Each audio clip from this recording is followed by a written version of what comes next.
Welcome, ladies and gentlemen, to our debate tonight. Solidarity in Europe. Is solidarity in Europe fading?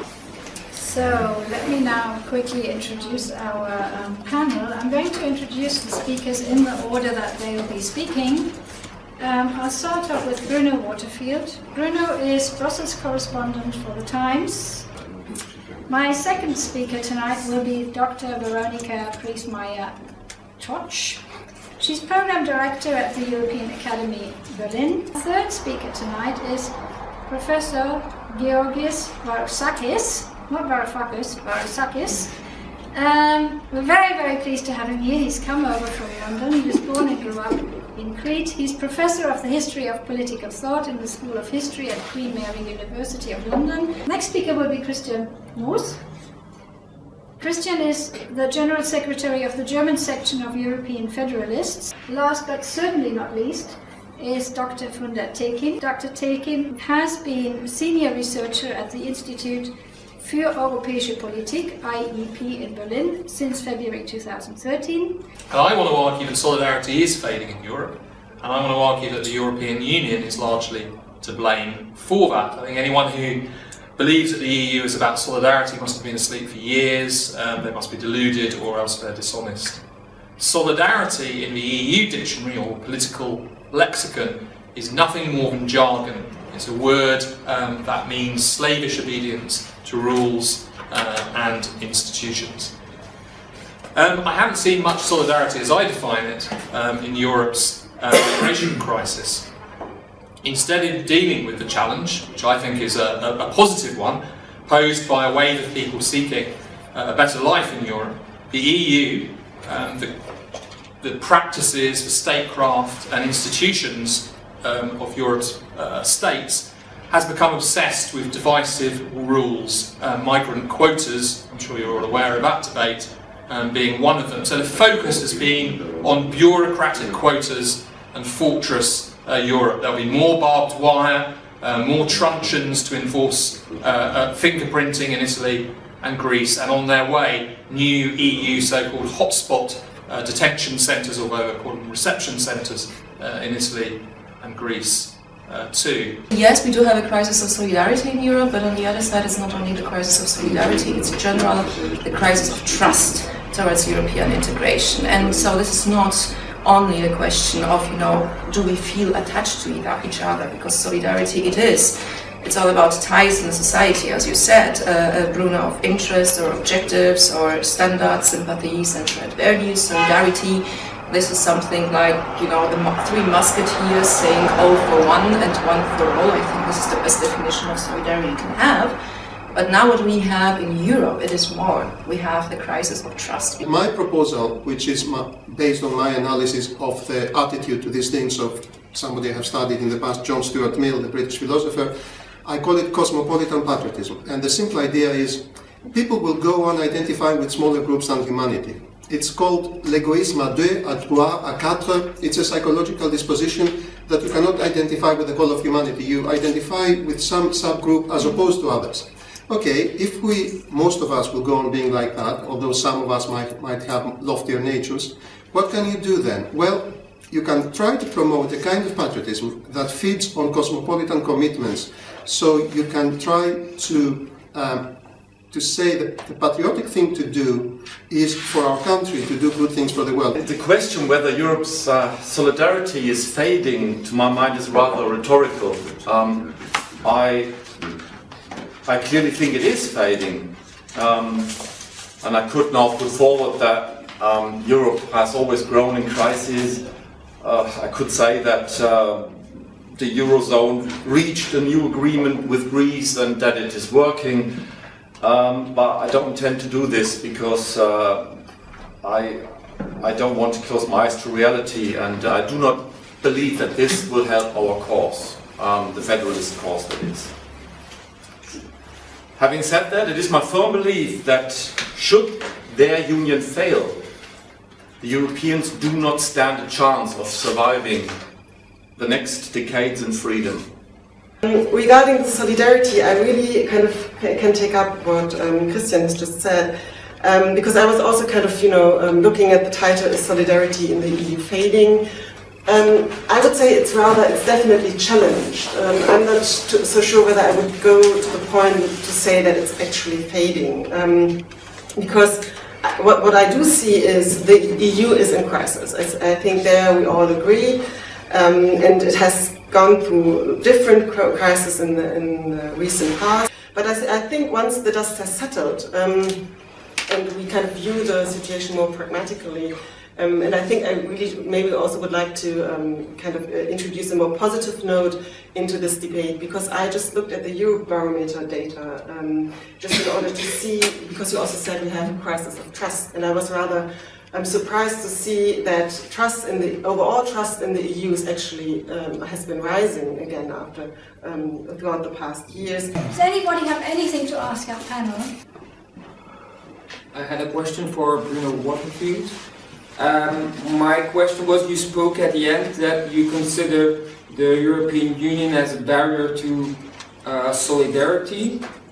I don't really understand what you mean if you go then, because if it's a barrier, if we take it away, it will be more solidarity. So you say that if there's no European Union, there will be more solidarity towards the people in Greece, towards refugees, towards... That was my... all the points, okay. I want to know more about it. It has been put forth, solidarity needs action. So it is not enough to just feel compassion or solidarity, but to actually do something. And currently we are in a situation where we need to show a lot of solidarity. So I think solidarity is increasing because we have a chance to show it. Right, okay. But if you are talking about refugees and German citizens helping refugees everywhere on the border, do we talk about solidarity or charity? Because this was also a question that we asked today in the podium. I would want to make a distinction between the very true and real, spontaneous solidarity of many people in German society and this system of rules and institutions that, one, does not work in a changing world, and to uphold those rules would involve levels of coercion that I would say violate, certainly my sense, of humanity. And I think that's a great distinction and a great question that Europeans have to ask themselves. Do we want to live in a world where we follow the rules whatever happens? Or do we want to live in a world where we have the ability to freely associate and to change those rules and have institutions that represent those rules and associations rather than institutions that tell us what the rules are and expect us to obey? Obviously, Germany cannot receive 1 million refugees every year, which seems to be, at least for some years, to happen unless we find solidarity again. And solidarity doesn't mean with the refugees, because the refugees, people who are fleeing from war, torture and other, they have a legal right to be received in our countries. Right, but they do not have the right to choose the country. The solidarity that applies is not towards the refugees, because they have a right. They don't need solidarity. They have a legal right. Well, the solidarity is between European countries. Now, there are things that a nation cannot do, and therefore we need another level of fellow feeling, of cooperation, and up to a point solidarity. There are many different kinds and levels of solidarity, and in our case that is Europe. So we should do an awful lot of things together.